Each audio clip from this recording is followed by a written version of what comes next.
Commander Jake Sullivan stood on the bridge of the human ship Defiant. His coffee had gone cold hours ago, but he did not care. The message from Earth played on the main screen for the 5th time that morning. All human ships return to Earth. Immediately, we have visitors. Jake looked at his crew. They all wore the same worried expression. In 30 years of space travel, Earth had never called all ships home at once. Something big was happening.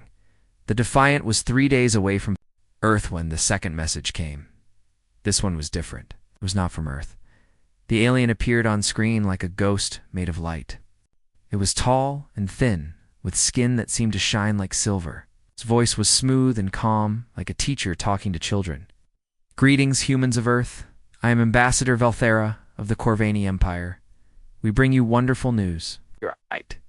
Species has been chosen to join our great family of civilizations." Jake felt his stomach drop. First contact. After all these years, they had finally met aliens. But something about the aliens' tone made him nervous. The ambassador continued speaking. "For 3,000 years, we have brought peace to this galaxy. Over 2 million species now live happily under our protection. We offer you the same gift." The alien smiled, but it did not look friendly. "You have 72 hours to accept our generous offer. All human military forces will surrender. All human governments will step down. Your leaders will come to our ships to sign the papers." Jake's hands tightened into fists. "And if we refuse?" He whispered to the screen, as if hearing him the aliens. Smile grew wider. "Oh, but you will not refuse. We have studied your species. You are clever for primitives. You will see that resistance is pointless." The message ended with coordinates where Earth's leaders should meet the Corvani ships. Back on Earth, Captain Lisa Martinez sat in the Pentagon War Room. She was the best military mind humanity had ever produced. Around the table sat generals, admirals, and world leaders. They had all watched the alien message. "Ma'am," said General Brown, "our satellites show 12 alien ships in orbit. Each one is the size of Manhattan." Lisa nodded. "What about their weapons?" "Can't tell. Their ships don't match any technology we understand. Our best scientists say their hulls seem to bend light around them." Poseidon Carter leaned forward. "Captain Martinez, what do you think? Can we fight them?" Lisa was quiet for a long moment. She had studied every war in human history. She knew the numbers. 12 ships against Earth's entire military. Ships with technology far beyond human understanding. "Sir, in a normal fight we would lose in minutes." But the president could hear something in her voice. "But humans have never fought normal." "Fight, sir." 3 hours later, Jake received Earth's response. It was short and simple. "Come home. We're going to war." On the largest Corvani ship, Ambassador Valthara read the human response to his commander. Commander X9 had been in the Corvani military for 400 years. He had overseen the peaceful surrender of 60 different species. "They said no?" X9 asked. "Are you sure the translation is correct?" "Yes, Commander. They choose to fight." X9 began to laugh. It was a sound like wind chimes in a gentle breeze. "How amusing. When was the last time a species chose to fight us?" 1,237 years ago, sir. The Braxi of the Outer Rim." "Ah, yes, the Braxi. They lasted almost 10 minutes before they surrendered. Our ships were quite advanced for that time period." Valthera looked at the human ships gathering near Earth. They were small and crude, like toys made by children. "These humans have much simpler technology than the Braxi did." "Good. Indeed, I estimate they will surrender in less than 5 minutes once we demonstrate our power." The Corvani had ruled the galaxy for so long that they had forgotten what real war looked like. For 1,000 years, they had simply shown up at a planet, displayed their superior weapons, and watched civilizations kneel before them. It was efficient and clean. Other species called them the gentle giants. They rarely killed anyone, just made it clear that resistance meant death. Everyone chose life instead. Commander X9 looked at Earth through his ship's viewing screen. It was a pretty blue and green planet, full of life. Soon it would be another peaceful member of the Empire. "Send them one final message," he told Valthera. "Remind them of our generosity. Tell them we will accept their surrender even after their initial rudeness. Back on Earth, Lisa Martinez gathered her top officers. Oh, yes. She had spent the last day studying everything they knew about the Corvani Empire. The aliens had been kind enough to send them a detailed history of their conquests. They've never actually fought a war, she told the room.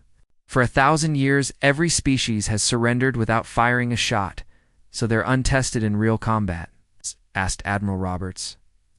Worse than that, they don't understand what war really is. They think it's about having the biggest weapons. And the strongest ships, isn't it? Asked Colonel Davis. Lisa smiled for the first time in days. No, war is about making the other side pay a price they can't afford. It's about making victory cost more than defeat. She turned to the room full of officers.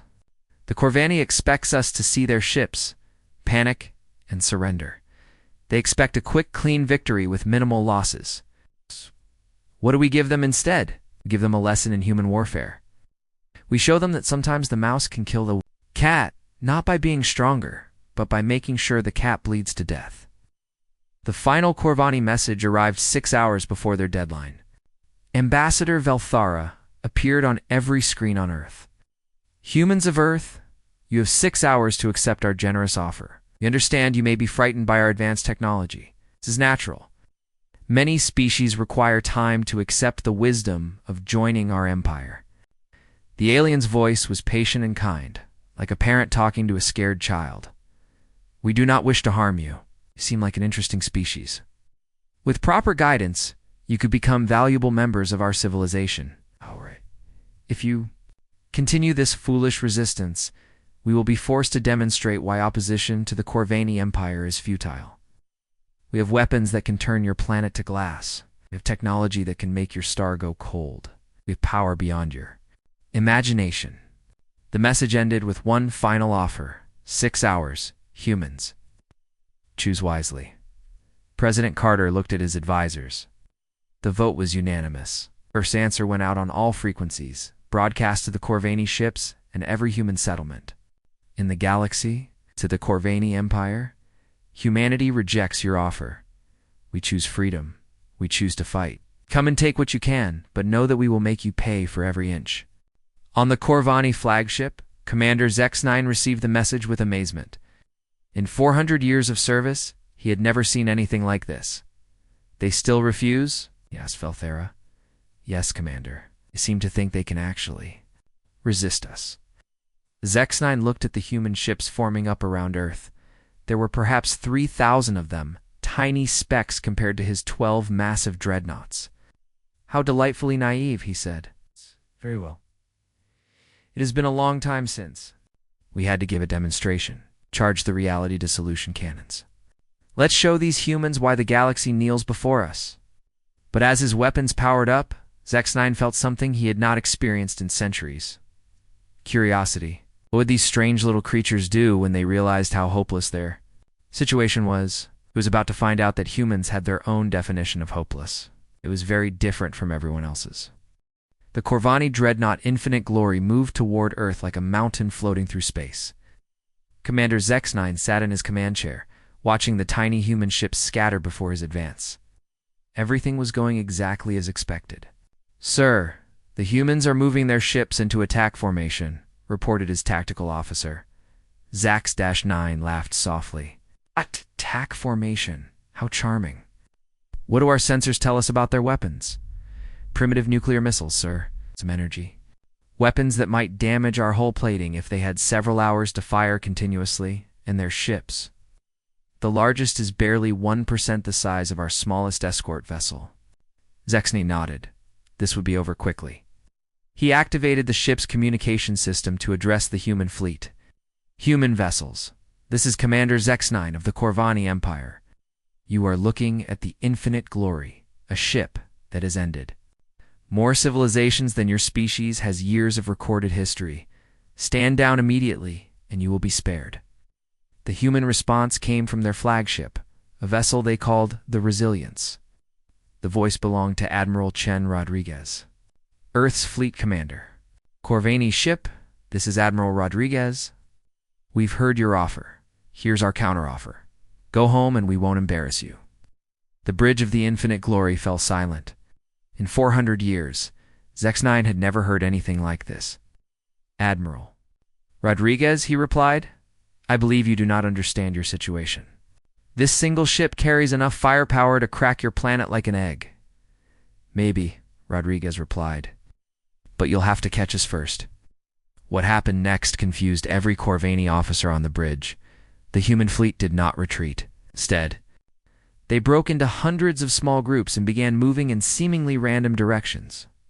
"Sir, they're scattering," said the tactical officer. "No, wait, ... There's a pattern here. They're surrounding us." Zex9 frowned. "Surrounding us? With those tiny ships? What are they planning?" He was about to find out. The first wave of human fighters came at the infinite glory from 6 different directions. They were small, fast ships with minimal armor and weapons. Zex9's defensive systems destroyed most of them before they got close, but some got through. Captain Kelly Johnson piloted her fighter straight at the dreadnought's main weapon array. She knew she would not survive, but that was not the point. Her ship carried something more dangerous than weapons. It carried an idea. Kelly's fighter slammed into the reality dissolution cannon just as it was charging for another shot.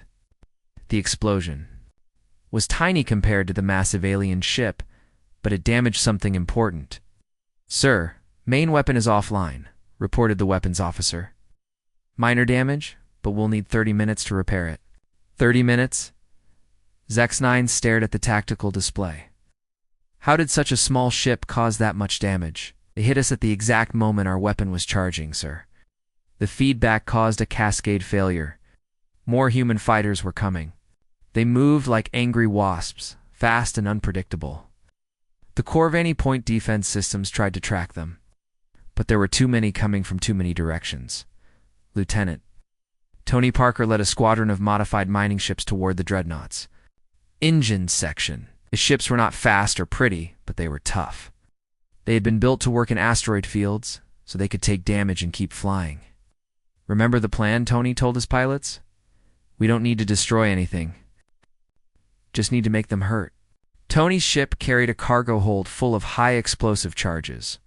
He flew straight at the alien ship's hull, ignoring the defensive fire all around him. At the last second, he ejected his cargo and pulled up sharply. The explosives scattered across the hull and detonated. They did not penetrate the armor, but they damaged dozens of sensor arrays and communication systems. "Sir, we've lost contact with decks 7 through 12, reported a junior officer. "External sensors are down in sections 4 and 9.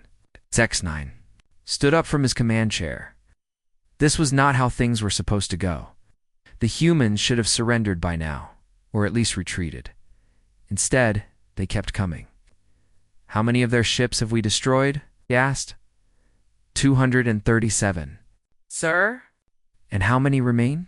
"Approximately 2,700. Zex9 felt something he had not experienced in decades: concern. The humans were losing ships at a terrible rate, but they did not seem to care. Every ship they lost took some small piece of the infinite glory with it. The second wave of attacks was different. Instead of trying to damage weapons or engines, the humans targeted something else. The dreadnought's docking bays. Sergeant Kyle Davis led a squad of Marines in modified shuttles. Their job was not to destroy the alien ship. It was to get inside. Kyle's shuttle punched through the damaged hull of Docking Bay 3. The Corvani had not expected boarding actions, so the bay was lightly defended. Kyle and his men fought their way into the ship's interior. Remember, Kyle told his squad over the radio, "We're not here to win. We're here to make them wish they'd stayed home." The Marines split into small teams and spread through the ship's corridors. They planted explosives in critical systems, sabotaged life support controls, and generally made life miserable for the Corvani crew. The aliens were not prepared for this kind of fighting. They had weapons that could destroy planets. They had never faced enemies who fought in their own hallways. Commander Amy Foster led another boarding party through a breach in the ship's outer hull. Her team carried something special: computer viruses designed to infect alien systems. Amy was a former hacker who had joined the military when the war started. She understood something the Corvani did not. Sometimes the best weapon is information. Plant the viruses in every computer terminal you find, she told her team. Make their own systems work against them. The viruses were simple but effective. They made lights flicker randomly, caused elevators to stop between floors, and turned the ship's internal communication system into a maze of false alarms and confusing messages. On the bridge, X9 watched his ship fall apart around him. The humans had not damaged any truly critical systems, but they had made the Infinite Glory barely functional. "Sir, we have internal security breaches on 17 different decks," reported his security chief. "These humans fight like savages? Casualties?" Zexnine asked. 432 dead, sir? Over 1,000 wounded?" Zexnine stared at the numbers. In 400 years of service, he had never lost more than a dozen crew members in any single operation. Now he had lost nearly half his crew to primitives with crude weapons. "How is this possible?" he whispered. His tactical officer had been studying the human attack patterns. "Sir, I think I understand what they're doing. They're not trying to destroy us." "What do you mean?" "They're trying to make victory too expensive. Every ship they lose does some damage to us. Every Marine who boards us takes out 10 of our crew. They're making us pay a price for every meter of space." Zex9 finally understood. The humans were not fighting to win. They were fighting to make sure that winning cost the Corvani everything. The battle continued for 6 more hours. When it finally ended, the human fleet was gone. Every ship had been destroyed or had retreated. Earth's orbital defenses were in ruins. By any measure, the Corvani had won a complete victory. But on the bridge of the Infinite Glory, nobody felt like celebrating. "Final casualty report, sir," said the medical officer. 643 dead, 1,097 wounded. Ship systems are functioning at 60% capacity. Zex9 looked at Earth through the main viewer. The planet was defenseless now. Could bombard it from orbit with no resistance. The humans had lost everything. So why did it feel like the Corvani had lost too? "Sir," said his communications officer, "we're receiving transmissions from across the galaxy. Other species are asking about the battle. What are they saying? They want to know how the humans fought, sir. They want to know how primitives caused so much damage to a Corvani dreadnought." Zex9 felt a chill run down his spine. For 1,000 years, the Corvane Empire had maintained order through the threat of overwhelming force. Every species in the galaxy believed that resistance was hopeless. But the humans had just proved that was not true. Ow. They had shown that even the weakest species could make the strongest pay a terrible price. "Sir, what are your orders regarding the planet?" asked the tactical officer. ZX-9 stared at Earth for a long time. The planet was beautiful and full of life. Soon, it would be just another conquered world in the Corvani Empire. But something had changed. The humans had planted a seed of doubt that would spread across the galaxy like wildfire. "Begin orbital bombardment," Zexnine ordered. "But keep some of the population alive. We need to understand how they think." As the first energy beams struck Earth's surface, Zex9 made a mental note to request additional ships for future operations. Something told him the human problem was far from over. He was right. The humans had lost the battle, but they had won something more important. They had shown the galaxy that the Corvani could bleed. And once something starts bleeding, other predators take notice. 6 months after the fall of Earth, the galaxy was buzzing with whispers. The story of the human resistance had spread through every trade route, every communication network, and every slave quarters in Corvani space, on the mining world of Zelari. Prime worker Kekstar paused in his digging to listen to a smuggled recording. The voice belonged to a human fighter pilot, transmitted in the final moments before her ship was destroyed. "This is Captain Beth Williams of the Earth Defense Force. If anyone receives this message, remember us. Remember that we fought. Remember that we made them bleed."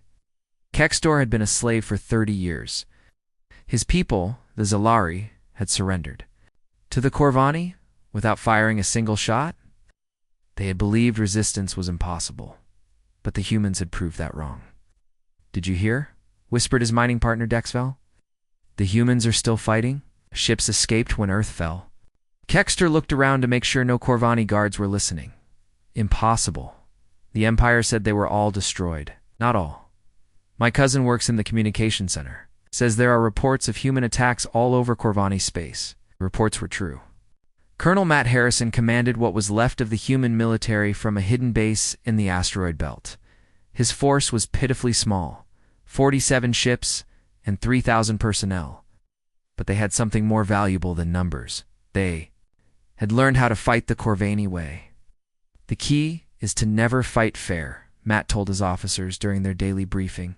The Corvani expects traditional battles with clear winners and losers. We give them something else. Captain Beth Williams, one of the few pilots who had escaped Earth, studied the holographic display showing Corvani ship movements. Sir, there's a supply convoy heading through the Vega system. Light escort, carrying food and medical supplies for their base on Kepler 442. Crew complement? Matt asked. Maybe 50 Corvani total? But the cargo ships are carrying supplies for 10,000 civilians? Matt nodded. The old human military would have avoided attacking civilian targets. But the old human military was dead. What remained had learned a harsh lesson. Sometimes you had to make the enemy choose between being evil and being practical. We hit the convoy, Matt decided. We don't destroy the cargo. We steal it and give it to the local population. The attack on the convoy went perfectly. The human ships appeared out of an asteroid field, disabled the escorts, and captured the supply ships intact. But instead of keeping the food and medicine, they gave it all to the enslaved Zellery workers on nearby mining worlds. Within a week, the story had spread throughout the sector. The Corvani Empire had failed to protect one of their convoys. Worse, the supplies meant to keep their subjects fed and healthy had been given away for free. On Zellery Prime, Kextor received his first full meal in months. The food had come from human raiders, who could have kept it for themselves, but chose to share it instead. Maybe the Empire is not as strong as they claim, he said to Dexval. His friend nodded. Maybe we do not have to stay slaves forever. The Corvani response was swift and brutal. Fleet Admiral Nexus Corps arrived in the Vega system with 50 warships, the largest force deployed since the conquest of Earth. Find these human terrorists, he ordered his subordinates. Bring me their leader's head, but the humans were not where he expected them to be. Captain Nicole Adams commanded a modified cargo ship filled with mining explosives. She had learned about warfare from studying ancient Earth tactics. Her favorite was something called hit and run. Nicole's ship, the Ghost Runner, appeared at the edge of the Kepler system just as Admiral Nexus Corps' fleet was refueling. Corvani expected a desperate last stand or a futile attempt to damage their ships. Instead, Nicole did something much simpler. She fired a single torpedo into the system's main asteroid belt. The torpedo was not aimed at any ship. It was aimed at a specific asteroid that her crew had packed with explosives weeks earlier. When it detonated, it started a chain reaction. That turned the entire asteroid field into a cloud of high-speed debris. Suddenly, the Corvani fleet found itself trapped in a shooting gallery. Chunks of rock and metal slammed into their ships at thousands of kilometers per hour. Their shields could stop energy weapons, but they were not designed for this kind of bombardment. Evasive action, shouted Admiral Nexus Corps. Get us out of this debris field. But it was too late. The Ghost Runner had already disappeared into hyperspace, and the Admiral's fleet was taking heavy damage from flying rocks. By the time the debris cloud cleared, 8 Corvani ships had been destroyed, and 20 more were badly damaged. Nicole Adams and her single cargo ship had crippled an entire battle fleet without firing a shot at them. The news reached every corner of the galaxy within days. A human cargo ship had destroyed 8 Corvani warships. The Empire's reputation for invincibility took another hit. On the industrial world of Thrax, computer technician Zar9 read the battle report with growing excitement. His people, the Thraxians, had been bred by the Corvani to be living computers. They were forced to calculate hyperspace routes, manage logistics, and handle complex mathematical problems for their masters. But Zar9 had been thinking about other kinds of calculations lately. What if we gave them wrong numbers? He asked. His colleague Moore 7? Wrong numbers? Navigation data? Supply calculations? Battle predictions? What if we started making small mistakes? More 7 looked nervous. They would punish us. Only if they caught us. And how would they know? They depend on us for all their complex calculations. They cannot check our work because they are not smart enough. It was true. The Corvani had bred the Thraxians to be better at math than they were. Now that superior intelligence was about to turn against them, within weeks, Corvani ships across the galaxy started experiencing mysterious problems. Hyperspace jumps took them to the wrong systems. Supply shipments arrived at empty space instead of their destinations. Battle computers gave tactical advice that led fleets into traps. The Corvani blamed equipment failures and did not suspect sabotage. They had been using Thraxian calculators for so long that they never considered their slaves might lie to them. Lieutenant Tony Parker had survived the fall of Earth and now commanded a small squadron of human fighters. He had been studying the reports of alien uprisings with professional interest. They're learning, he told his pilots. Other species are copying our tactics. It was true. Across the galaxy, enslaved species were discovering that the Corvani were not invincible. Every human victory inspired 10 alien attacks. Every Corvani defeat encouraged 100 acts of sabotage. The Zellery had started using mining equipment as weapons, just like the humans had. The Thraxians were feeding false information to Corvani computers. Dozens of other species were finding their own ways to resist. Sir, said pilot Amy Foster, we just received a message from a group called the Free Andromedon Alliance. They want to coordinate attacks with us. Tony smiled. The Free Andromedon Alliance had not existed 6 months ago. It was made up of species that had been enslaved by the Corvani for centuries, but had never thought to fight back until they saw what humans could accomplish. Send them our tactical manual, Tony decided. Tell them we're happy to share what we've learned. The manual that Tony's people had written was spreading through the galaxy like wildfire. It contained everything the humans had discovered about fighting the Corvani, how to target their weaknesses, how to make their victories too expensive, how to turn their own technology against them. Other species were adding their own chapters. The Zellery contributed mining techniques that could bring down buildings. The Thraxians added information about Corvani computer systems. The Vorthon traders provided intelligence about supply routes and base locations. On the Corvani homeworld, High Sovereign Kethprim read the daily intelligence reports with growing alarm. His empire was facing its first galaxy-wide rebellion in 1,000 years. How did this happen? He asked his advisors. 6 months ago, we had perfect order, and we face uprisings on 1,200 worlds. Humans, your supremacy, replied. Intelligence Director Vex-4. Their resistance has inspired others to rebel. The humans are nearly extinct. How can they still be causing problems? It is not just the humans themselves, your supremacy. It is their ideas. They have shown the galaxy that we can be defeated. The High Sovereign stood and walked to the great window that looked out over his capital city. He had ruled for over 3,000 years and had never faced a crisis like this. How many ships have we lost in the past month? He asked. 67, your supremacy? Most to sabotage, equipment failure, or ambush tactics? And how many rebels have we killed?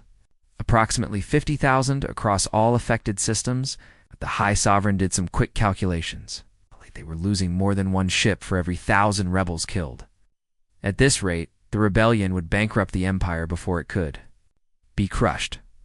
What do our military commanders recommend? Admiral Nexus Corps suggests a massive show of force. Destroy a few rebellious worlds completely to remind the others what happens to those who resist us. The High Sovereign considered this. It was the traditional Corvani response to rebellion. Overwhelming violence that made further resistance seem hopeless. But something told him that would not work this time. The humans had changed something fundamental about how the galaxy viewed the Empire. They had proved that resistance was possible, even if it led to death. Destroying a few worlds might just create more martyrs. Double the security on all supply. Convoys, he ordered instead. Increase patrols in rebellious systems. And find me those remaining human ships. As long as they exist, they will continue to inspire others. But the High Sovereign knew it was already too late. the virus of human resistance had spread too far to be contained. Even if every human in the galaxy died tomorrow, their ideas would live on in 1,000 different species. The Corvani Empire had laughed at war for 1,000 years. Now they were learning why that had been a mistake. War was not about having the biggest weapons or the strongest ships. War was about will. And the humans had taught the galaxy that sometimes the will to fight was stronger than any technology. The rebellion was just getting started. 2 years after the fall of Earth, the Corvani Empire was burning. What had started as a minor human rebellion had become a galaxy-wide war. The High Sovereign sat in his throne room, reading reports that would have seemed impossible just months before. Zelari mining crews have seized control of the Andromeda sector. Red Intelligence Director Vexfer. Thraxian computer specialists have corrupted the navigation systems of the 7th Fleet. The Vorthan traders have declared independence and are attacking our supply lines. High Sovereign Keith Prime had ruled for 3,000 years. He had seen civilizations rise and fall, had conquered 1,000,000 worlds, and had built an empire that stretched across the galaxy. But he had never faced anything like this. "How many ships have we lost this month?" he asked. 237, Your Supremacy. The rebels are getting better organized. They share tactics and coordinate attacks. And how many human ships remain? Intelligence estimates 12 ships. Your Supremacy. Maybe 300 personnel total.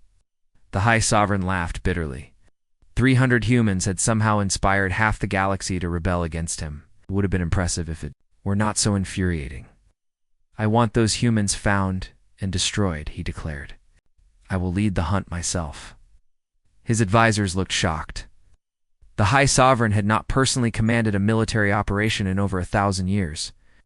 "Your Supremacy, surely that is not necessary," said military advisor Dex Prime. "We can handle this with conventional forces." "Conventional forces have failed for 2 years," the High Sovereign replied. "It is time to remind the galaxy why they should fear us." In the Proxima Centauri system, General Ryan Cooper read the intelligence reports with grim satisfaction. The Corvani were finally taking the human threat seriously enough to send their ultimate leader. Ryan commanded the last free human military force in the galaxy. 12 ships, most of them damaged. 287 personnel, many of them wounded. They were outnumbered 10,000 to 1. It was exactly where humans fought best. "Sir," said Captain Kelly Johnson, "long-range sensors detect a massive Corvani fleet approaching. Over 300 ships, including the High Sovereign's personal flagship." Ryan nodded. He had been expecting this. The Corvani had finally decided to end the human problem once and for all. "What's our tactical situation?" he asked. "Hopeless, sir," replied Major Steve Collins with a grin. "Just the way we like it." Ryan smiled. His people had been fighting impossible odds for so long that they had forgotten how to be afraid. They had learned something the Corvani never would. Sometimes the point was not to win. Sometimes the point was to make sure your enemy remembered the cost of victory forever. "All ships, prepare for our final operation," Ryan announced over the fleet. Communication system. Operation Last Laugh is now in effect. The Corvani fleet arrived in the Proxima system like an avalanche of metal and energy. The High Sovereign's flagship, Universal Dominance, was larger than some moons. It carried enough firepower to sterilize entire solar systems. High Sovereign Keith Prime stood on his command bridge, looking at the pitiful human fleet through the main viewer. 12 tiny ships faced his armada of 300 dreadnoughts. At last, he said, "The final act of this ridiculous drama." But something was wrong. The human ships were not trying to run or hide. Instead, they were moving into attack formation, as if they actually planned to fight. "Your Supremacy," said Fleet Admiral Nexus Score. "The humans are powering weapons and moving to intercept us." "Are they insane?" the High Sovereign asked. "Do they actually think they can win?" He was about to learn that humans had their own definition of winning. Captain Nicole Adams commanded the human flagship, Last Hope. Her ship was a converted cargo hauler that had been modified for war. It carried more explosives than armor, more determination than sense, Remember the plan, she told her crew? We're not here to destroy their fleet. We're here to send a message. The message was simple. Humans did not surrender. They did not kneel. They did not accept defeat, even. When defeat was certain, the battle began with the Corvani fleet opening fire from maximum range. Their energy weapons lit up space like a deadly light show. The humans should have been vaporized in seconds. Instead, they did something unexpected.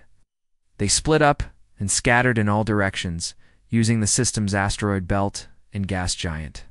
For cover, they're running, observed Admiral Nexuscore. "Co," said the High Sovereign, studying the tactical display. "They're positioning themselves." He was right. The humans were not fleeing randomly.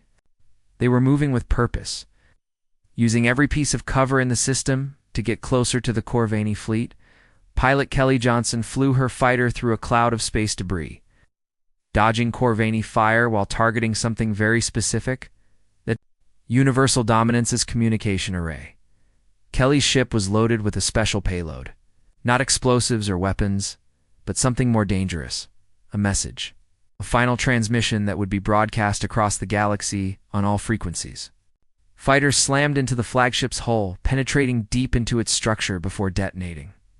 The explosion was small, but it planted the message in the ship's communication system.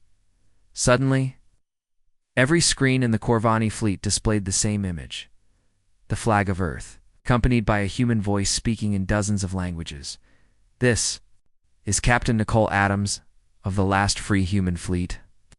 To every species listening to this broadcast, remember what you have learned from us. The strong can be defeated by the weak. The mighty can be brought low by the determined. Never surrender. Never kneel. Make them pay for every victory." The High Sovereign watched the message with growing fury. "Cut that transmission," he ordered. "We're trying your supremacy, but it's embedded in our communication system. Every time we try to stop it, it starts again." More human ships were ramming into the Corvani fleet, each one carrying part of the message. They were not trying to destroy the enemy ships. They were trying to make sure their final words reached every corner of the galaxy. Major Steve Collins led a boarding party onto a Corvani cruiser. His mission was not to capture the ship, but to reach its computer core and plant one final virus. The virus was elegant in its simplicity. It did not destroy data or crash systems. Instead, it collected everything the Corvani knew about human tactics and broadcast it to every rebellious species in the galaxy. Within minutes, the complete human guide to asymmetric warfare was being transmitted across Corvani communication networks. Every enslaved species would receive detailed instructions on how to fight their oppressors. The battle raged for 6 hours. When it ended, every human ship had been destroyed. Every human fighter was dead. The rebellion's military leadership had been completely eliminated. But the High Sovereign did not feel victorious. "Casualty report," he demanded. 43 ships destroyed, your supremacy. Over 20,000 casualties. The High Sovereign stared at the numbers. The humans had inflicted more damage in 6 hours than most species managed in years of warfare. And they had done it while broadcasting their defiance to the entire galaxy. "Your supremacy," said the communications officer. "We're receiving reports from across the Empire. Ow. The human broadcast has reached every system. Rebellions are starting on worlds that have been peaceful for centuries." The High Sovereign closed his eyes. He had won the battle, but he could feel the war slipping away from him. The humans were gone, but their legacy would live forever. "Sir," continued the communications officer, "there's something else. The virus they planted in our systems, still transmitting. Every tactical manual, every strategic plan, every piece of intelligence we have about their resistance methods is being broadcast on open channels. Can we stop it? Not without shutting down our entire communication network, your supremacy. And even then, the information is already spreading through civilian channels." The High Sovereign looked out at the debris field that had once been the human fleet. Somewhere in that wreckage were the bodies of creatures who had refused to accept the inevitable. They had faced certain death and had laughed at it. "Your supremacy," said Admiral Nexuscore. "What are your orders?" The High Sovereign was quiet for a long time. Finally, he spoke. "Send a message to all fleet commanders. Full military alert across the Empire. The human rebellion is over, but something worse has taken its place. Worse? Your supremacy? Yes, the humans have taught the galaxy how to fight us. Now every species in our empire has the knowledge they need to resist effectively. As if to prove his point, new reports began arriving within hours. Zalari mining crews were using human tactics to attack Corvani installations. Thraxian computer specialists were implementing human cyber warfare techniques. Vorthan traders were organizing smuggling networks based on human resistance manuals. The humans had lost their final battle. But they had won something more important. They had passed on their knowledge, their spirit, and their refusal to accept defeat. The High Sovereign returned to his throne world, a changed ruler. For the first time in 3,000 years, he faced an enemy he could not simply overpower. The galaxy had learned that the Corvani could be beaten. No amount of force could make that knowledge disappear. The humans were gone, but their last laugh echoed across the stars. Every act of rebellion, every successful resistance, every moment when the weak stood up to the strong, carried the memory of Earth's children who had refused to kneel. The Corvani Empire had killed humanity, but humanity had infected the Empire with something far more deadly than any weapon. The idea that freedom was worth dying for, and ideas the High Sovereign was beginning to learn, were much harder to kill than people. 5 years after the last human died, the Corvani Empire was collapsing. High Sovereign Kethprim stood in his war room, surrounded by holographic displays showing rebel activity across the galaxy. Red dots marked enemy positions, and there were so many of them that the display looked like a spreading disease. "Report," he commanded wearily. Intelligence Director Vexfor cleared his throat. "The Free Andromedon Alliance has taken control. Of the Outer Rim territories, the Zelari Liberation Front controls 60% of the mining worlds. The United Thraxian Republic has declared independence and is providing tactical support to rebels throughout the core systems. How many ships have we lost this week?" 47, Your Supremacy. Most 2 coordinated attacks using human-inspired tactics. The High Sovereign closed his eyes. In 5,000 years of life, he had never imagined defeat was possible. The Corvani Empire had seemed as permanent as the stars themselves, but the humans had changed everything. On the former slave world of Zelari Prime, Admiral Derek Stone stood on the bridge of the battleship Human Legacy. Derek was not human. He was Zelari, one of the mining species that had served the Corvani for centuries. But he had learned to fight from studying human tactical manuals. "Sir, scouts report a Corvani patrol fleet approaching," said his tactical officer, Commander Kextor. 12 ships, including 2 dreadnoughts. Derek smiled. A year ago, facing 12 Corvani ships would have been suicide. Now it was just another day's work. "Signal the fleet," Derek ordered. "Execute Human Protocol 7. Human Protocol 7 was one of dozens of tactical plans developed by studying the last human resistance. It called for a coordinated attack using multiple species working together, each contributing their unique strengths. The Zelari ships built for mining were tough and could ram enemy vessels without being destroyed. The Thraxian ships carried computer viruses that could cripple Corvani systems. The Vorthan traders provided fast scouts and supply lines. Together, had become unstoppable. The battle lasted 3 hours. When it ended, all 12 Corvani ships were either destroyed or captured. Derek's multi-species fleet had lost only 2 vessels. "Send a message to all resistance cells," Derek ordered. "The Proxima sector is now free territory." The message was transmitted using a communication network that the humans had helped design. It reached every corner of the galaxy within hours, inspiring new uprisings and coordinated attacks. Derek walked to his ready room and sat down at his desk. On the wall hung a picture that had become famous throughout the rebellion, the last known photograph of General Ryan Cooper, taken just before the final human battle. "We did it, General," Derek said quietly.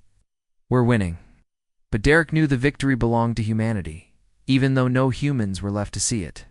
They had given the galaxy something more valuable than ships or weapons. They had given them hope. On the Corvani homeworld, the High Sovereign met with his remaining advisors. The group was much smaller than it had been 5 years ago. Advisors had been killed in rebel attacks, and others had simply disappeared, possibly defecting to the rebellion. "Your Supremacy," said military advisor Dex Prime, "we need to discuss our options." "Options?" The High Sovereign laughed bitterly. "What options do we have? Half the galaxy is in open revolt, and the other half is secretly supporting the rebels. We could negotiate," suggested economic advisor Rex. "Offer the rebels limited autonomy in exchange for peace. Negotiate with our former slaves." The High Sovereign's voice was filled with disgust. "The Corvani Empire does not negotiate with inferiors." "Then what do we do, Your Supremacy?" Dex Prime. The High Sovereign stood and walked to the great window. Outside, he could see smoke rising from parts of his capital city. Even his homeworld was no longer completely secure. "We fight," he said finally. "We fight until the last Corvani ship is destroyed and the last Corvani warrior is dead. That is who we are." But privately, the High Sovereign knew they had already lost. The humans had taught the galaxy something that could not be unlearned, that the mighty could fall, that the strong could be defeated, that freedom was worth any price. Captain Amy Foster had been dead for 3 years, killed in the final human battle. But her legacy lived on in the computer viruses she had created. The viruses had evolved and spread, turning the Corvani's own technology against them. Every Corvani ship now carried invisible passengers, programs that could steal information, disrupt communications, and even take control of weapons systems. At critical moments, the Empire's technological superiority had become a weakness, as their own computers betrayed them.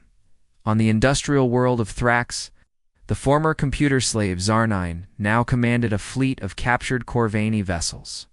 His people had been bred to be living calculators, but the humans had shown them how to use their intelligence as a weapon. "The mathematical models are clear," Zarnine told his staff. "The Corvani Empire will collapse within 2 years. Economy cannot sustain the military expenditures required to fight a galaxy-wide rebellion." "What then?" asked his aide Morseven. "Then we rebuild," Zarnine replied. "We create something better. Something based on the human ideals of freedom and cooperation, instead of the Corvani principles of dominance and fear." The new government they were planning would be called the Galactic Federation. It would be led not by conquerors, but by representatives chosen by their people. It would protect the weak instead of exploiting them. It would be everything the Corvani Empire was not. Lieutenant Tony Parker had died at Proxima Centauri, but his tactical manual lived on. It had been translated into hundreds of languages and studied by millions of rebels. The principles he had learned from human military history now guided resistance movements across the galaxy. The manual's most important lesson was simple. You do not have to be stronger than your enemy to defeat them. You just have to make victory cost more than they are willing to pay. The rebels had applied this lesson with devastating effectiveness. Every Corvani victory came at such a high price that it felt like defeat. Every battle won depleted their resources and weakened their position. The Empire was dying the death of 1,000 cuts. Each one individually small, but collectively fatal. Commander Nicole Adams had sacrificed her life to broadcast humanity's final message, but that message continued to echo across the stars. Her words had been carved into monuments on a dozen worlds, printed on rebel recruitment posters, and whispered by parents to their children: "Never surrender, never kneel. Make them pay for every victory." These words had become the motto of the Galactic Rebellion. They reminded every fighter that, even in defeat, they could achieve something meaningful. Even in death, they could contribute to eventual victory. The humans were gone, but their spirit lived on in every act of defiance, every moment of courage, and every refusal to accept injustice. In his private chambers, the High Sovereign read the latest intelligence reports. The rebellion had spread to 90% of the Empire's worlds. His military was stretched to the breaking point. His economy was collapsing, and his people were beginning to question whether the old ways were worth preserving. How did it come to this? He asked himself. The answer was simple, though he refused to admit it. The humans had exposed the fundamental weakness of the Corvani system. It was built on fear. And fear only worked as long as people believed resistance was hopeless. Once the humans had proved that resistance was possible, the system had begun to crumble. A year later, the end came faster than anyone expected. The High Sovereign's own guards, tired of endless war and inspired by rebel broadcasts, simply walked away from their posts. When the Free Andromedan Alliance fleet arrived at the Corvani homeworld, they found the capital UNDF High Sovereign. Keth Prime was discovered in his throne room, alone and defeated. The 3,000-year-old ruler looked older than the stars themselves. "Do you have any final words?" asked Admiral Derek Stone, who had been chosen to accept the Empire's surrender. The High Sovereign looked at the mixed crew behind Derek: Zelari miners, Thraxian technicians, Vorthon traders, and dozens of other species working together as equals. "Yes," he said finally.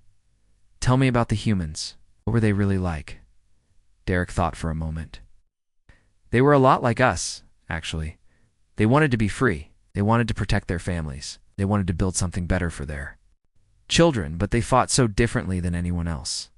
Yes, they understood something we're all learning now. Sometimes the most important victory is showing others that victory is possible." The High Sovereign nodded slowly. "They were remarkable creatures." "Yes, they were. And they made sure we would never forget them." The Corvani Empire officially ended that day. In its place rose the Galactic Federation, a union of free worlds based on the principles that humanity had died defending. The new government's first act was to establish the Human Memorial Archive, a vast library containing every piece of information about Earth's lost civilization. The archive ensured that future generations would remember the species that had taught the galaxy how to be free. Years passed. New ships explored the cosmos, carrying crews from dozens of species working together as partners instead of masters and slaves. Scientists made discoveries that advanced all civilizations equally. Artists created works that celebrated diversity and cooperation, and on every ship, in every government building, and in every school, there hung a simple plaque with words in a dozen languages in memory of humanity who laughed at impossible odds and made the galaxy bleed for freedom. The humans were gone, but their legacy lived forever. They had given the galaxy something more precious than any technology or treasure. They had given them the knowledge that freedom was possible. Resistance was worthwhile, and that sometimes the smallest spark could light the largest fire. The Corvani had laughed at war, thinking it was about superior weapons and overwhelming force. The humans had taught them that war was really about will, spirit, and the refusal to accept defeat. In the end, the humans had won the greatest victory of all. They had made sure their ideas would outlive their bodies. Their spirit would guide the galaxy long after their voices had fallen silent. They had laughed at impossible odds and made them bleed. And the galaxy would never be the same.